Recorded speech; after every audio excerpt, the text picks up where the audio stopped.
Hello guys and gals, and welcome to another episode of Unique Items. Today we're going to be going over a item that is honestly a lot better than people give it credit for, and I know that Ebeyaka is really strong this season, but this is definitely going to be one that you're going to want to keep an eye on should Ebeyaka get nerfed, or the bugs that are supporting Ebeyaka get nerfed, because this one I think might just be one of the best weapons like in the game with the exception of Ebeyaka right now. And I'm going to go over all of the crazy things that you can potentially do with this item, what you can get out of it, which is a lot. It's actually a much deeper weapon than even I ever gave it credit for from like the beginning. I knew it was going to be good at the beginning, but I didn't know it was going to be this good. So I have to throw in a little bit of a jab too, because likewise, similar situation to a previous season, Max Roll gave this one an F rank because they have absolutely no clue how it works. So get yourself some popcorn because this might be a long one, because we're going to be going over a lot of the various things that Wushe Nak Pa does, what it could potentially be used for, how you can get the most out of it, and so forth and so on. As you can see, I also have a Ebeyaka helmet here, and we're going to be talking about the interaction with Ebeyaka for this particular build, and how you can potentially use Ebeyaka to get even more out of Wushe Nak Pa. So before we get started, let's go over the item itself, and then we're going to be talking about all the various things that you can do with it. So right off the bat, you'll notice that it has an implicit, which is very interesting. Implicits are things that you cannot buff with any kind of like masterworking, and they're basically just on the weapon. This is the attacks reduce ultimate cooldowns by 0.4 seconds. So every time that you attack with this particular weapon, it doesn't really matter. If you have the weapon on and you utilize your ultimate ability and you attack, you're going to reduce your ultimate cooldown every single time that you attack, allowing you to very easily maintain 100% uptime on these abilities. As you can clearly see, I currently have my Centipede active, and he is already off of cooldown before he ever gets to the point where I need to recast him. And so it just sits there grayed out. Another implicit that comes with this particular item, which is kind of interesting, is also the implicit for Focal Point. Focal Point is the passive, and you can get lucky hit bonus with glaives. So different weapons on the Spiritborn give different things. You get 5% bonus lucky hit chance for glaives, you get block damage reduction for quarterstaffs, and you get vulnerable lucky hit chance to make enemies vulnerable with polearms. So the glaive is kind of in the middle. It's not really a super fast weapon, and it's not a super slow weapon, and it also gives you the lucky hit bonus as well. So you get lucky hit bonus, and you also get the attacks reduce ultimate cooldowns. So it essentially allows you to spam your ultimate cooldown, your ultimates as fast as you can. Now there's obviously a lot of ways that you can spam your cooldowns, but this is just one of many in terms of resetting your ultimate. And this will actually feed into the way that the item works. So as we go over how the item works, you'll see that it's very important. It also gives 232 to 273 dexterity, which is really nice. As you can see, I currently have mine masterworked up to 12, so this one is going to be higher stats than what you would normally have. I do have another Wushe Nak Pa in here that's not masterworked, so let me use this one to read off the stats. So we got 160 to 188 dexterity on the base. It does have up to 290% ultimate skill damage, which of course feeds into the way this ability works, which is beefing up your ultimate skill damage as much as you possibly can. And then we also have casting and ultimate skill restores up to, I believe it's like, I think it's like 50 resource at minimum, and it goes up to 75 even with no greater masterworks on it. So it's a pretty high amount of additional resource that you can get from spamming your ultimate. However, I don't really think this one is really all that great, because personally, the Spiritborn is probably the one character that I've played that has absolutely no issue ever, and I mean ever, with getting resource. Like, there's so many ways that you can get resource, whether you're doing Midnight Sun, whether you're doing like the lucky hit, like the Ring of the Starless, or whether you're doing like the Starlight Ring and like massive amounts of healing, or whether you're doing, like the Velocity, which comes from a lot of the items. There's just so many ridiculous ways to get resource back. It's not really a good one. Then we get Supremacy. Supremacy is a really nice bonus. It goes up to +3. And as you can see on mine right here, I have Supremacy maxed out at +8 with a triple masterwork, which is definitely something I would recommend because it is one of the most powerful things on this weapon. So getting yourself 8 ranks of Supremacy is going to give you a really nice buff. Let's talk about Supremacy for a second, and we'll talk about like what you can potentially get out of Supremacy, how Supremacy can make your character really strong, and like why you would want the maximum ranks on it. Mr. Goody Two Shoes, Mr. Goody Two Shoes. Ginger Evil Mentor here. Why bother farming when you can go to MMOEXP.com and simply purchase your items in gold? GGM would have you farm the items. What a pathetic being. Use code GEM Ginger Evil Mentor for 6% off your entire purchase. And don't tell Ginger Gaming Mentor that I was here. So what Supremacy does is Supremacy makes it so that any enemies that you kill while the ultimate is active gives you a stack of Supremacy. Supremacy stacks can go up to a maximum of 1% per rank point, like, and it goes up to 10 times that value, basically. So if you have 1 point in Supremacy, you get 1% per kill, per stack, and then you get, obviously, a maximum of 10% bonus. If you have 10% bonus and you get obviously 10 times that, it's up to 100% damage multiplier. As you can see right now, I'm currently at 110%. You can easily get this up to 120 with the Shroud of False Death that has +1 to all passives. So this will get you up to a 12% multiplier per stack, up to a total of 120% multiplier. You also get Resolution as well if you want to utilize that, depending on which ultimate. If you're using this one lasts for 15 seconds. Not the greatest idea. However, like some of these, like the Seeker and the Hunter, are relatively quick, and Supremacy and the Resolution can work together very well. However, the Devourer lasts for 15 seconds, so that one's not great. And the Protector also lasts for a pretty significant period of time. And Resolution is only a 3-second buff, which is unfortunate. So it doesn't really last very long. It's not something that you're going to utilize if you have a very long casted ultimate. But the moral of the story here is that you get a pretty large multiplier for this, and it allows you to grab, at the very least, if you're set up how I have with the triple masterwork, and you get 3 in Resolution, you're talking about 120% times multiplier, which is pretty darn nice, plus the 130, which means that you can get a total of 150% multiplier, essentially applied to everything for the duration of the ultimate. Supremacy stacks are actually really easy to get because not only do you build them while killing things, because if that was the only way, that would not be good. You also do not lose them as long as your ultimate is active. So this is also very important. And on top of this, you're granted 5 at the end of the ultimate no matter what. So this means that if you are, for instance, like I am, and you cast your ability here, you'll notice that I'll get Supremacy stacks at the end of the ultimate immediately. And those 5 Supremacy stacks will not go away because I'm going to immediately resummon my ultimate as soon as he goes away. So now I have 5 stacks of Supremacy on my character at this point. Every ultimate that you summon from this point on is going to add into the 5, and as long as your ultimate is active, you are not going to lose those Supremacy stacks. So you just keep reactivating your ultimate as soon as it goes down, and you can see I'm currently at 8 because I failed to get the ultimate off as quickly. But Cody's barking at the chinchillas.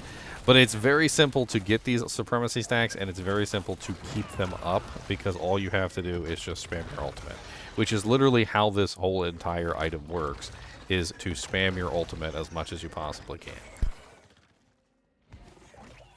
Sorry, just get the chinchilla. He's playing with the chinchilla. Sit.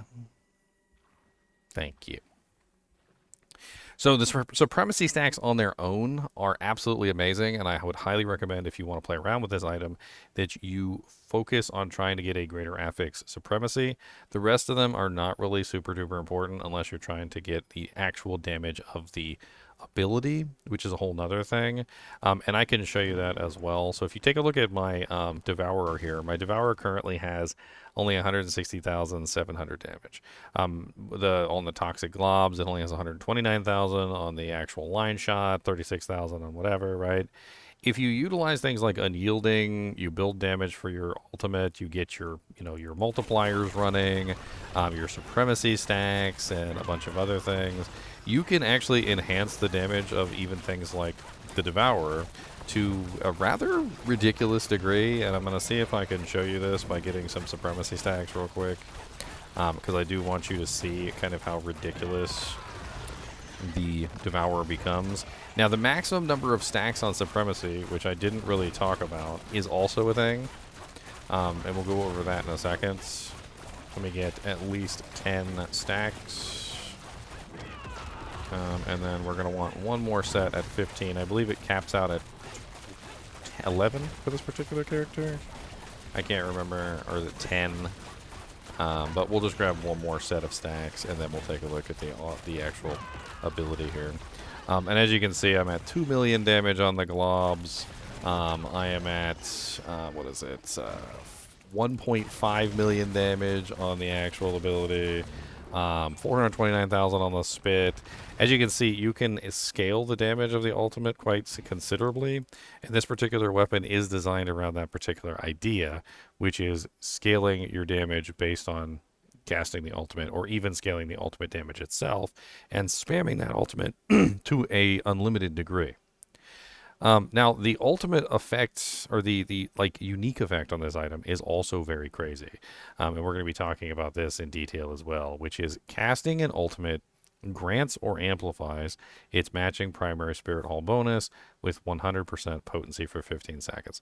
So the first thing we're going to talk about is the 100 to 50 to 100% potency. You definitely want 100% potency. And the reason for this is that we found out that the grants or amplifies is a lie. It's actually worded very badly, and we're going to talk about this for a second as well. So it only grants, it does not amplify. It's kind of weird. So normally, if you were talking about a bonus, like say for instance you had like a 100 damage and somebody said that you were going to get a 100% bonus, or like, so let's say a 50% bonus, you would assume that that means that you would end up with, like a 150%, ability, right? Well, this only works if you're at 100, because at 100, that's where things are easy. And you can clearly see that. But if we change this to, say, 200 plus 100%, you would assume that 200 plus 100% would equal something completely different, right? And since my quick math is legendary bad, let's pull up the calculator. So 200 plus 100% is, of course, 400, right? However, in this particular case with the Wushe Nak Pa, it is not enhancing anything. It is simply adding a specific value to the effect. So instead of representing this as 200 plus 100% or 100 plus 100%, it should be represented as 100% plus 100%, which I know sounds absolutely silly, but that's exactly what it is. And it just simply adds directly to 200%. So you're just simply adding percentages together as opposed to actually adding a percentage to a number. So what does this mean? This means that it simply grants you 100%. That's it. It does not enhance whatever you have on your character to a higher value. It simply grants you that amount. And this is actually shown on the bar. So if you look at your bar down here, when you use your ultimate, you will actually see this right here that says temporary Spirit Hall bonus, and it shows you that it is active for 15 seconds.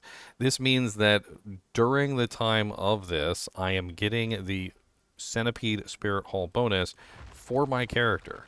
And it applies all of the bonuses that the Centipede Spirit Hall bonus can potentially apply. And to show you how this potentially works on a character, I'm going to take off my Shaco for a minute. And we are going to switch this to a slightly different setup. So I'm utilizing Toxic Skin as my main ability at this particular moment on this character. This is a Toxic Skin Rushing Claw build where you basically like poop stuff behind you and you just like bounce around all over the place. We've been testing tons of different weapons on this build, everything from Shattered Vow to Nessikum the Herald to a legendary weapon to even Wushe Nak Pa. And Wushe Nak Pa has is very good. It is a very good weapon for this build. However, with this particular build, let's say we want to enhance Toxic Skin so that it has multiple tags, right? So we're going to use Ebeyaka, and you probably are all familiar with Ebeyaka. And with Ebeyaka, you're just going to choose 2 tags that aren't on the ability, right? So we're going to use, like, say, Jaguar, and we'll use Gorilla, right? This will allow us to grab the Jaguar Gorilla Centipede on our Toxic Skin. Now, if we utilize our Wushe Nak Pa, we can then switch over to the Eagle. And the reason why we're going to switch over to the Eagle is because we want the Eagle tag on our Toxic Skin as well. Because why not have all 4 tags on the Toxic Skin? This allows you to have multiple tags on an item in a way that is going to get you like all the bonuses.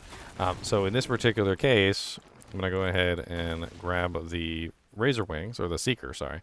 So we're going to use Seeker, and you're going to see that when we use Seeker, we get the temporary Eagle Haul bonus, and now we have all 4 tags. So we have Centipede, we have Jaguar, we have Gorilla, we have Eagle, and we have the Focus skill, and also the Incarnate. So we have currently 6 tags associated with Toxic Skin at this point.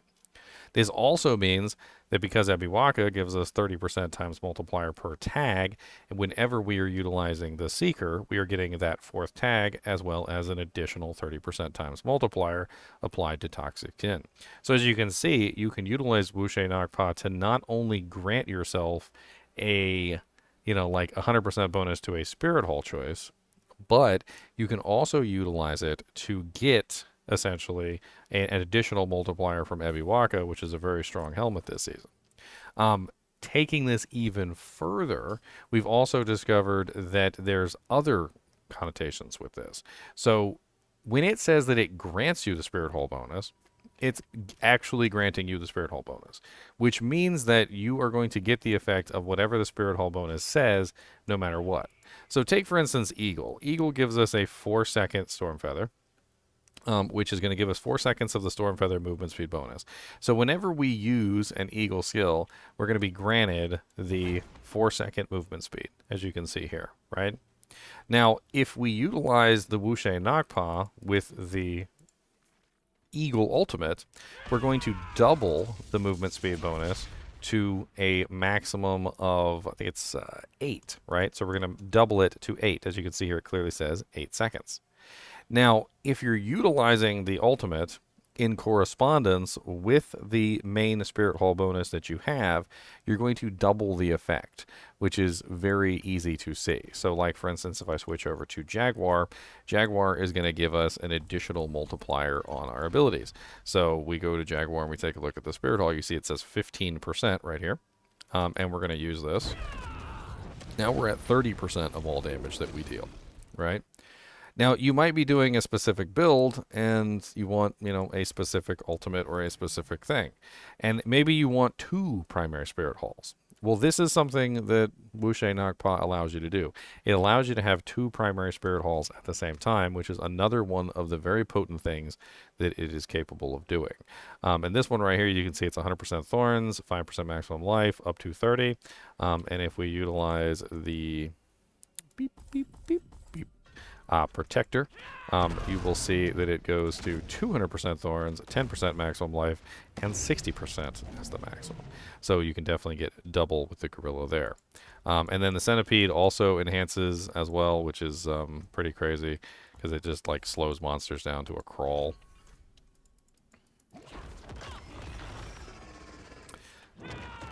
And as you can see, it goes to 5% damage reduction per stack and 20% slow per stack, which goes up to 8 times. So you get a pretty large amount of damage reduction there, as well as a very large amount of slow that you could potentially put on a target, and it being able to double the Centipede.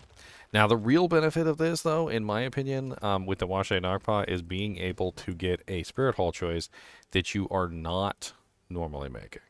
And what do I mean by this? Well, like, say for instance, I want to do double Gorilla because I like the barrier and I want those juicy resolve stacks, right? So I want the beautiful resolve stacks that you get from the secondary choice.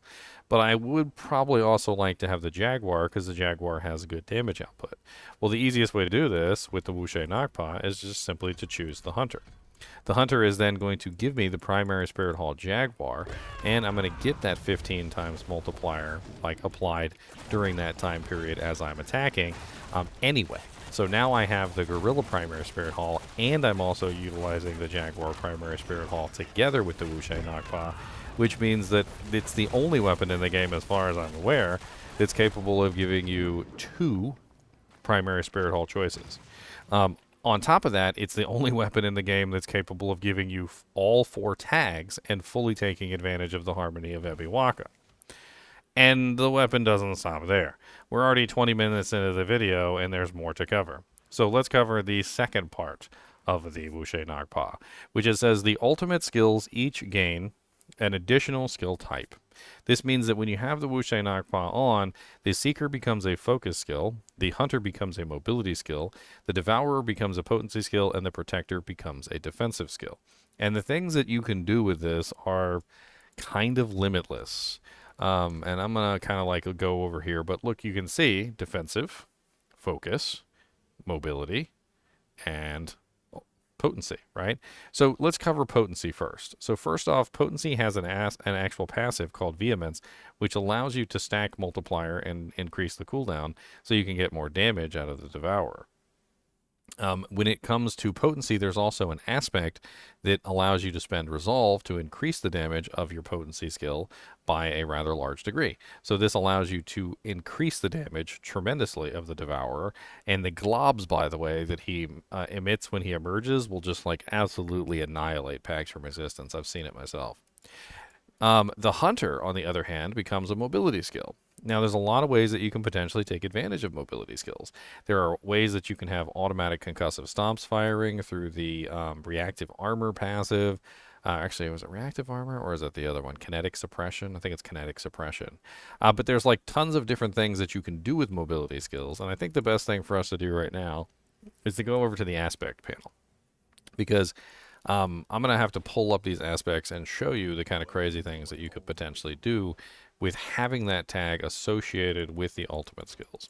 So let's first off, let's cover the potency. So if we cover potency, we're going to pull up potency, and as you can see, there's the aspect of potent exchange, which allows you to get up to a 50% times multiplier to any potency skill. So your Devourer now becomes a potency skill, and you can multiply the damage from it. With the mobility skill, there's a lot of things you can do with mobility skills. First off, you have the aspect of the empowered feathers, which gives your mobility skills a faster cooldown. So you can basically have your Jaguar keep ultimate up, the Hunter up all the time. Aspect of falling feathers makes it so that whenever you move with a mobility skill, you get storm feathers, which means that now your Hunter is now spawning storm feathers whenever you use him. On top of this, you can also get kinetic suppression, which allows you, whenever you're casting a non-basic mobility skill, you get a free concussive stomp around you, and you also generate 8 resolve, which is a very good way to fund, by the way, this one, which allows you to spam additional damage on potency skills. Then we have focus skills. So focus skills is also a thing with the recalling feathers, because if you're utilizing the storm feathers, you can have it so that your Seeker is recalling the feathers every single time you spam the Seeker, which is a whole nother thing. And then we have the defensive. So the defensive tag allows for a lot of various things through the Protector, which is number one, you can have it so that he cools down way faster while you're moving with the aspect of Alcridity. So if you're using that aspect into this build, he's literally just going to cool down 70% faster just simply because you're moving. The aspect of Sly Steps also can automatically cast a defensive skill, which means that the Protector then becomes a automatic castable skill through the aspect of Sly Steps. On top of this, they also get affected by plus to skills. So in the case of the Seeker, you may notice that when I put my points into the Seeker, it immediately goes to 10 because I'm currently using a pair of boots that gives me +5 to focus skills. This is the easiest way to make it so that Rushing Claw is essentially permanently active for this particular character. But the interesting thing about this is that because you're getting the plus to skill bonuses from these generic bonuses, you can now get, say, focus skill on your boots. You can do, I think it's basic for pants, core for gloves. I'm pretty sure the armor and the helmet are your two that are like focus and potency. So you can literally get bonuses with this. Oh, this is defensive. So you would get defensive on your armor, and I think potency goes on the helmet. I can't remember, but basically you can actually get a large number of plus skills to these ultimates as well, increasing them drastically. They also start to work very synergistically with other builds that you may be doing.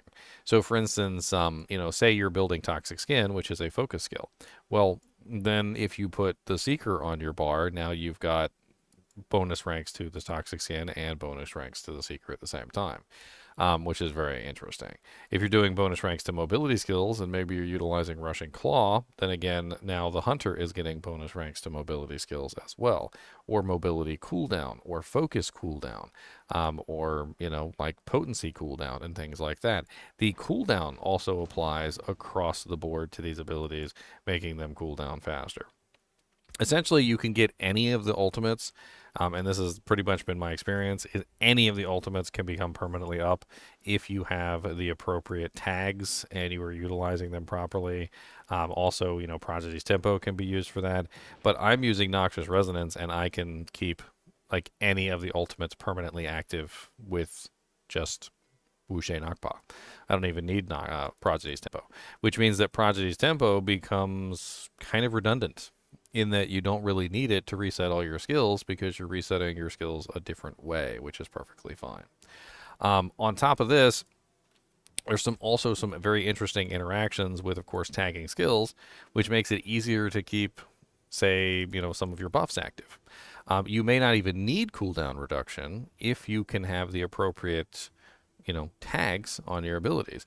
Like, say, for instance, a lot of people use Armored Hide this season because, of course, Interdiction is a very broken aspect this season, and Unyielding Hits, Redirected Force is also a very broken aspect this season, right? So these two go together very well. Block chance increases that massively. And, of course, Armored Hide increases your block chance while it's active by 100%. Well, if you use something like Temporal Incisions, with Rushing Claw, you can basically have like a permanent uptime on, say, Armored Hide, Scourge, etc., and it's definitely going to help you with this. But having the appropriate tags so that everything's functioning properly can definitely make things a hell of a lot easier. That way, for instance, when you're resetting your defensive cooldowns, or you're resetting, like, for instance, Rushing Claw itself, or Toxic Skin, these things are becoming a lot easier. Like, Wushe basically makes it so that as you're stacking, say, cooldown reduction for focus skills, you're also going to get cooldown reduction for, the Seeker, which you can then spam, and then you have all of the things active at the same time, giving you all of the bonuses that you need for your character. I still haven't determined, like, which ultimate I really want to use on this character, which is kind of crazy. I've been playing around with the idea of buffing the Devourer's damage to the moon, and I kind of showed that a little bit. The Devourer does have some pretty crazy damage output, but there's also better Spirit Hall bonuses that I could potentially choose with Wushe Nak Pa. It's so hard to settle on something with this particular weapon. It's almost universal in a way, because the Supremacy applies a generic multiplier to your character. It works with every ultimate, and it works with every Spirit Hall bonus. So depending on what Spirit Hall bonus you're trying to get, or what Spirit Hall bonus you're trying to amplify, which it just adds 100%, you can definitely do that. Like, for instance, if you wanted to use the Hunter, and just have double Hunter, or maybe even like nearly triple Hunter or whatever. I mean, there are ways that you can get even higher than 200%, but you can easily get a like Loyalty Helmet and Wushe Nak Pa, which is going to bring you up to a 45% multiplier for that 0.5 seconds. Or you can get your Thorns up to 300% on the Gorilla skill by using, say, Loyalty's Mantle and the Wushe Nak Pa. There's a lot of various ways that you can take advantage of this weapon, and it's certainly not a slouch in terms of damage. As you can see here, let me get some multiple training dummies. Let's make them bosses. And kind of give you an idea of like what this build is currently capable of. And this is without the Jaguar Key passive. The Jaguar Spirit Hull bonus, sorry, the Jaguar Spirit Hull bonus is amazing, don't get me wrong. But, like, I like to see how good the build is before I start applying the Jaguar bonus. This character already does billions. It has no problem with tier 90s. It does tier 100s. It's a little bit rough right now because my gear's kind of trash, if I'm being perfectly honest. I need to start farming, like, massive amounts of masterworking materials so I can start getting my resolve stacks higher than, like, 2 or 4.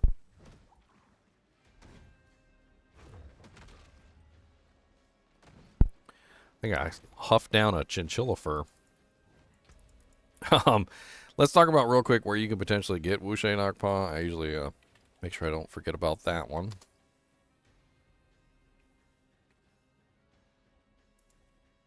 So we go over to Diablo 4.life. You can click on Spiritborn, and you can do Wushe Nak Pa, and it's not there. That's okay.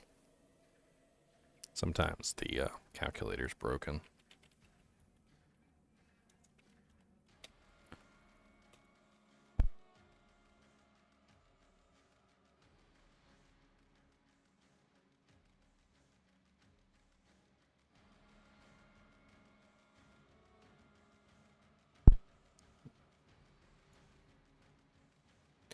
Bum, bum, bum, bum, bum, bum, bum.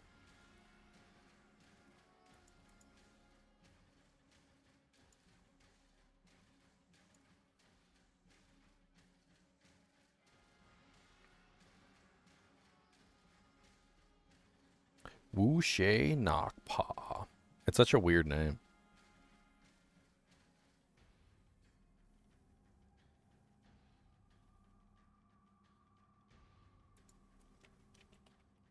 Alright, so Wushe Nak Pa is Lord Zir, specifically. So here it is right here on this side. So Lord Zir is where you're going to farm the Wushe Nak Pa, and honestly, it's not a very expensive item, if I'm being perfectly honest. It's a very cheap item. Right now, it's underrated heavily within the community. It also doesn't really have a lot of good, like, individual bonuses on it. So talking about that for a second, like the bonuses themselves, if I were to rank them in order of like most important to least important, Supremacy is the most important.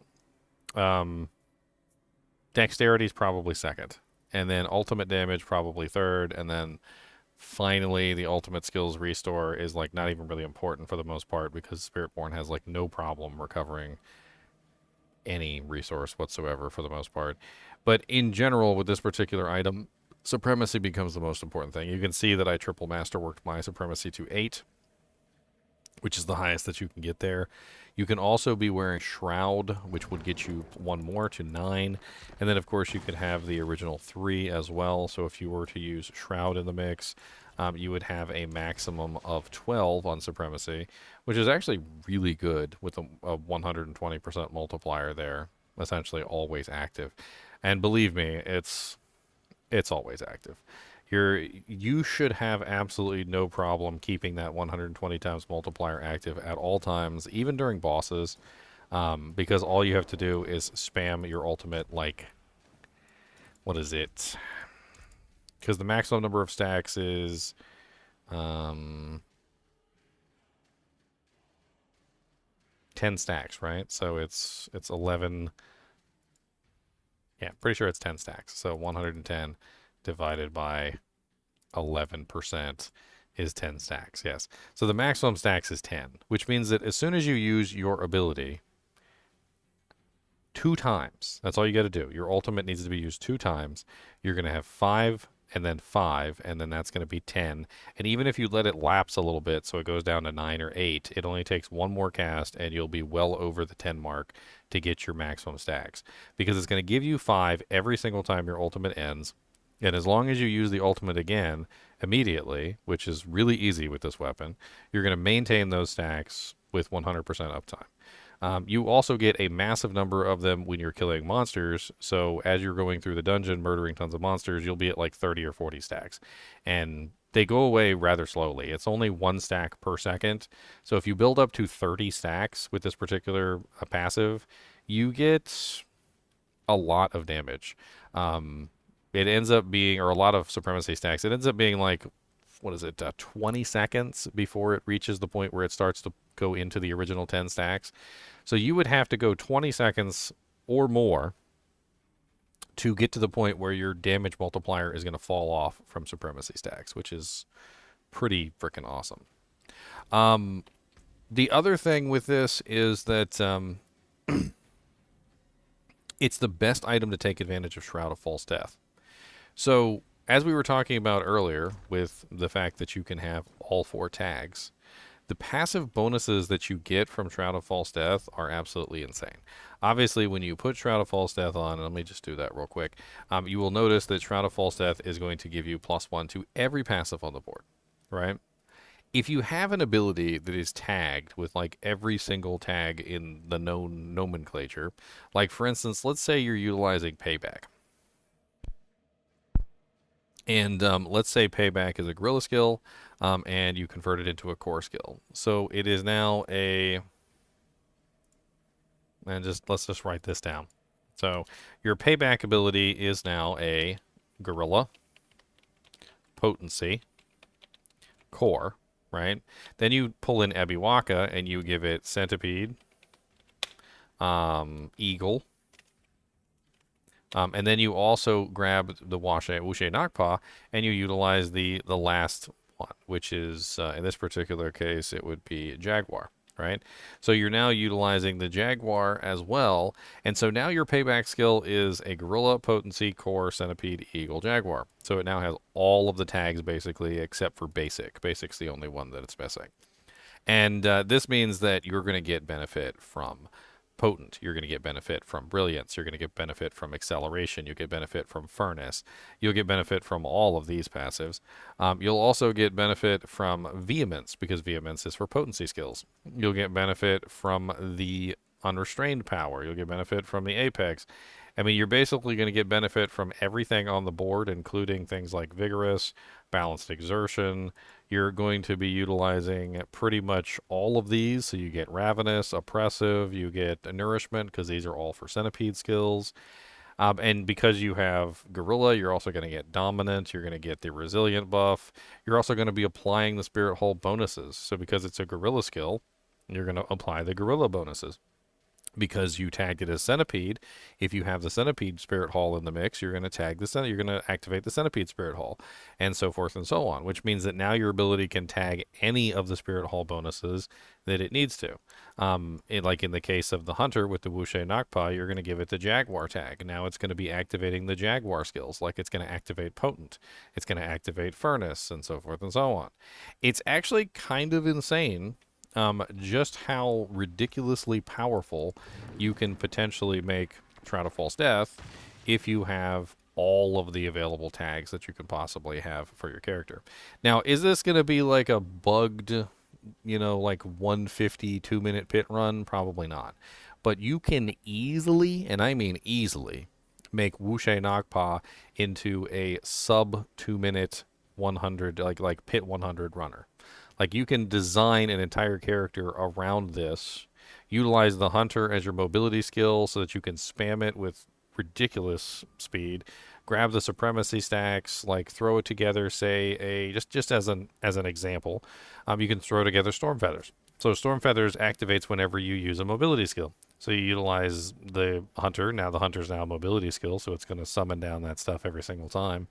Or you could utilize the Seeker to enhance the Storm Feathers, which is going to give you an additional 100% on your Storm Feathers, and also turn it into a focus skill so it recalls the feathers whenever you use the Storm Feathers. I mean, honestly, the options with this weapon are almost limitless, which is kind of crazy to think about, because it's compatible with just about every single build, with the exception of like the Ebeyaka core builds. You can pretty much throw it into everything, including basic builds, Thorns builds, Jaguar builds, Poison builds. Like, it doesn't really matter, because the multiplier that it provides is generic. It works with every single ultimate.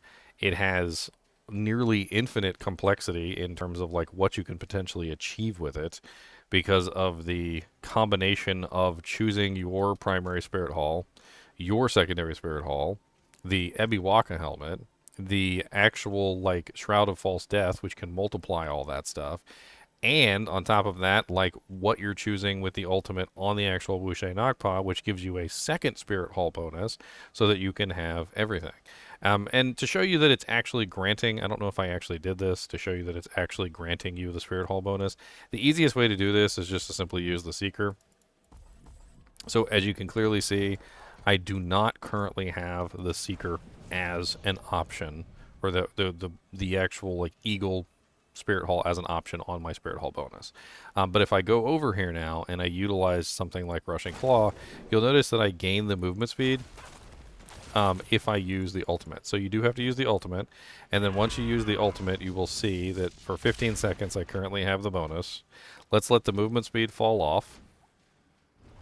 And you'll notice that when I attack with Jaguar, I now gain the movement speed bonus. So I'm getting the movement speed bonus through the Wushe Nak Pa, which is, of course, giving me the 4 seconds per Eagle skill, which is stacking up to 16 times. So it's very easy to use this just simply to apply an additional Spirit Hall into your build, which could open up many options for like building your character. This video ended up being a lot longer than I wanted it to be, but honestly, it should be this long because of the ridiculous complexity of this weapon. I hope that you guys enjoyed going over the Wushe Nak Pa. I hope you guys see the kind of like potential that this item has, and in the future, when they inevitably nerf the Ebeyaka rod, the Wushe Nak Pa might actually be the best weapon at that particular point. We'll see. As always, I do appreciate you guys and gals joining me for my videos. Be sure to hit that like button and the subscribe button. It really helps out the channel. And as always, keep watching.